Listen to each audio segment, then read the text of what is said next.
How did you get interested in researching and studying the topic of social media and kids and depression? I've been doing research on generational differences for a long time, trying to figure out how, say, today's kids and teens are different from the way their parents grew up and their grandparents grew up.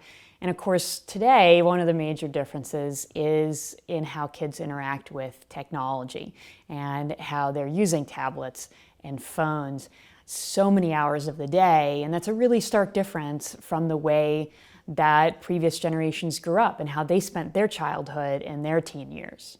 What kind of differences did your research turn up? Well, the first thing that I noticed was a really sudden increase in loneliness and depression and unhappiness. So I've been doing this work on generational differences for about 25 years, and I got used to seeing changes that were big but would take a decade or two to get there. And these sudden increases in depression and loneliness happened really fast, and they were pretty big in a short period of time. So those sudden increases made me realize there's a new generation, there's clearly some different things going on with them. The increases started to occur around 2012, and at first I had really no idea why those trends were showing up. But then I realized, in coming across some polls online, 2012 is the year when the majority of Americans finally owned a smartphone. That's a turning point in the growth of this technology. That's when smartphones went from being something the minority of people had to something that the majority of people had. How do you measure that? I work with these really large national surveys of kids and teens. And so, for example, there's one that looks at 8th graders, 10th graders, and 12th graders. And it goes all the way back to the 1970s or the 1990s, depending on the age group. And they answer a bunch of questions about how they spend their time and how they're feeling and what's important to them. And they answer questions about, say, some of the symptoms of depression, things like feeling useless or hopeless, feeling lonely, if they felt left out, and they also answer questions about how happy they were.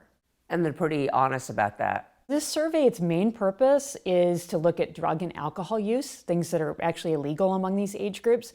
So they're very careful to tell the kids that it's extremely confidential, it's not going to be linked up with their names, they don't even put their names on it, so to be as honest as possible.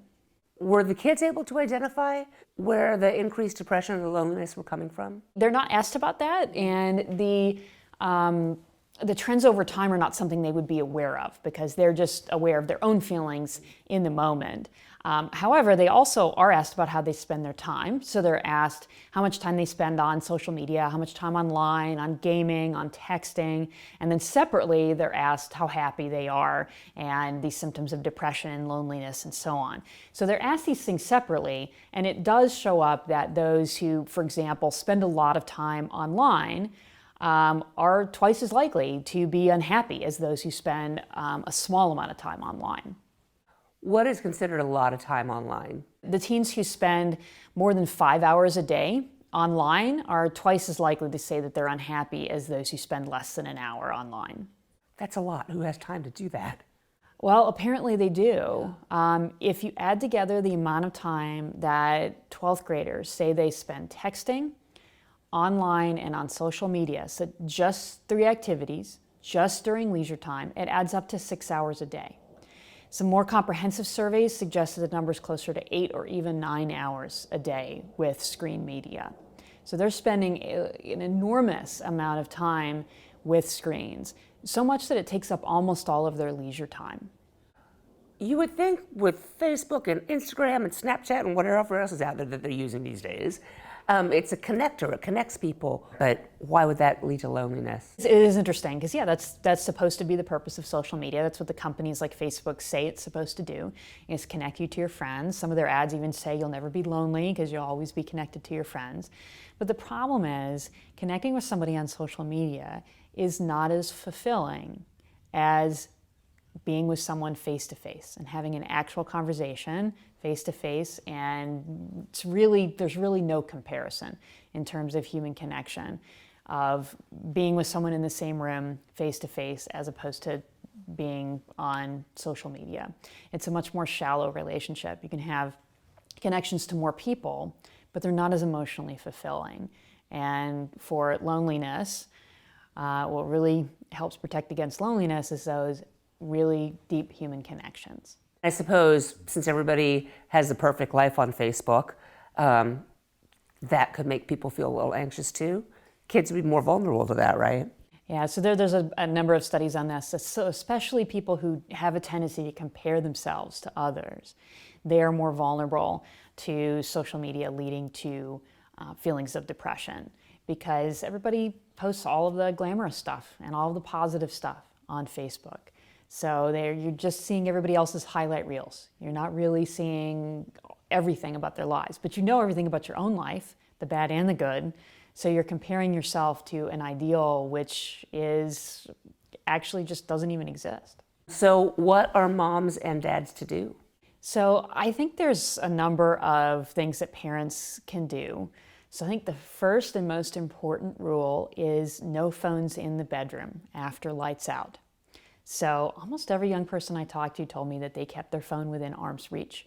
And that's not a good idea for healthy sleep. We know from tons of studies that having your phone in the bedroom, especially if it's close to you, interferes with sleep. Also, especially for teens, it's just too tempting to stay up late on the phone and not go to bed in time to get a good night's sleep, especially on school nights. So that's the number one rule. And by the way, that's for adults too. You shouldn't have your phone in your bedroom if at all possible. I don't think there's ever really any reason for a teen to have their phone in their bedroom. For adults, occasionally that might occur. And then the other thing is you really shouldn't be looking at your phone or tablet within about an hour of bedtime, because the blue light from the devices shines into your eyes, tricks your brain into thinking that it's still daytime.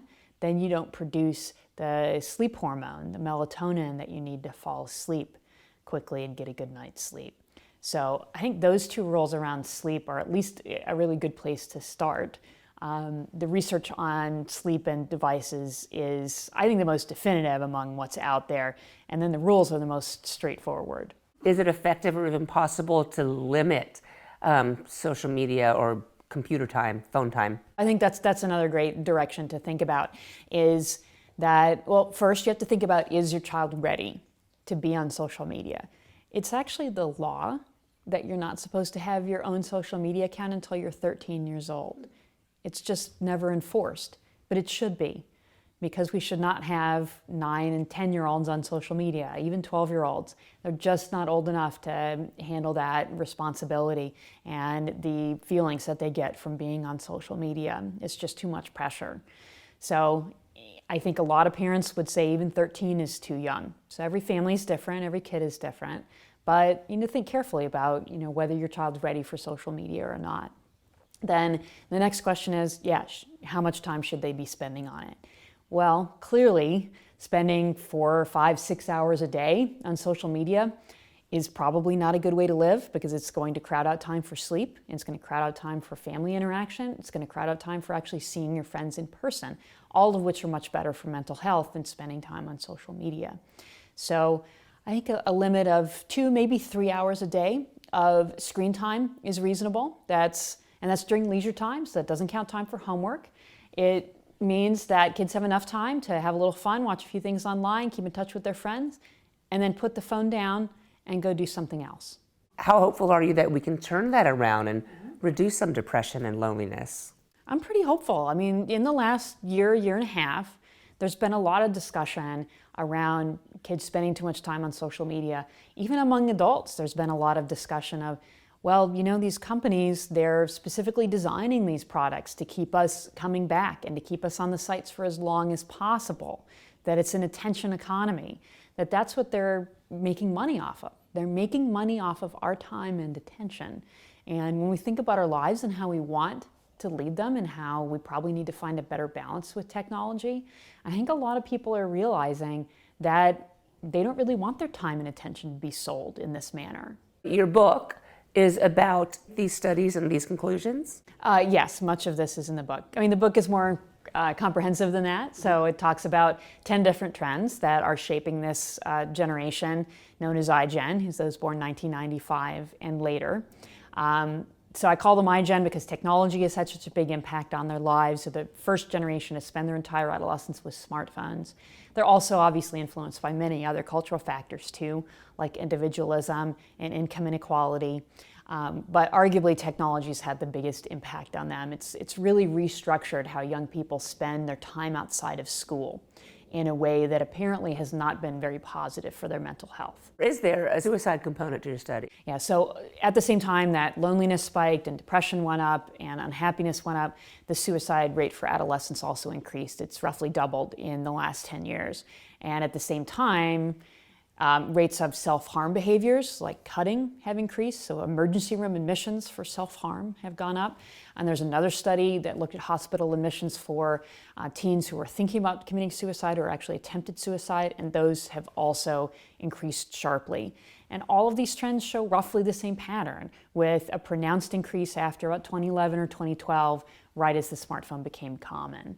And we can't say for sure that that's the cause. Just because it occurred at the same time doesn't necessarily mean that. But it's difficult to find anything else that affected that many teens in such a short period of time, because this wasn't something that happened around the world or across the country that they read about. It wasn't something that happened across town. It wasn't even something that happened to their parents that may have affected them indirectly. How they spend their time outside of school affects teenagers every single day for hours at a time. And they spend much more time on screens and much less time with their friends face-to-face than they used to. How do you measure that? Is it percentage of kids? Is it actual numbers of suicides? How is that measured? So it's data from the Centers for Disease Control, and usually the number is the suicide rate out of every 100,000 people in that age group. That's how they measure it. So do you remember the numbers? The base rate is really, really low. So, when we're talking about, per 100,000, we're talking about numbers like 3 or 4, out of 100. So it's very low. It's a very, very low number. But it's, of course, every parent's worst nightmare. And it's the tip of the iceberg. It's the most extreme outcome. And there's lots of other stuff that's going on that's affecting even more kids. So depression, for example, used to be about 8% of teens, now it's 13%. So that's a huge increase. It's more than a 50% increase in a 5-year period. Self-harm is another thing that those behaviors have become much more common, especially among girls. And the rate of emergency room visits for self-harm tripled for girls 10 to 14 years old. And that, again, that's certainly not every kid, but those are higher numbers. Those sometimes, self-harm behaviors, if you ask on a survey, that's often 1 out of 10 kids. So it's certainly not the majority by any means, but it's enough that I think it's certainly something we need to be aware of. What haven't I asked you that you wanted to include? I'm often asked, well, how do you know, is there really a link between spending a lot of time on social media and being unhappy and depressed? And could it be that being unhappy and depressed, that those are the kids who are then spending more time on social media? So possibly, and that's probably part of what's going on. But there's several studies that suggest, at least some and probably most of it, is that spending a lot of time on social media and other digital media just means you have less time for other things that are more reliably linked to happiness, as well as some of the direct effects like cyberbullying and comparing yourself to other people's more glamorous profiles. So there's a lot of different effects going on. And it's certainly true that there's many, many, many causes of depression, and spending a lot of time on screens is only one. There's a lot of other things that you have to pay attention to, like getting enough sleep, for example. But I think it's a mistake to argue that, because genetics explains so much more, we should ignore screens. Well, we can't control our own genetics. We can't control our children's genetics. We can't control the bad things that happened to us in the past. We're not going to solve poverty overnight. Many of the causes of depression and unhappiness are completely out of our control. But how we spend our leisure time is something that we can control, and we can help our kids do the same.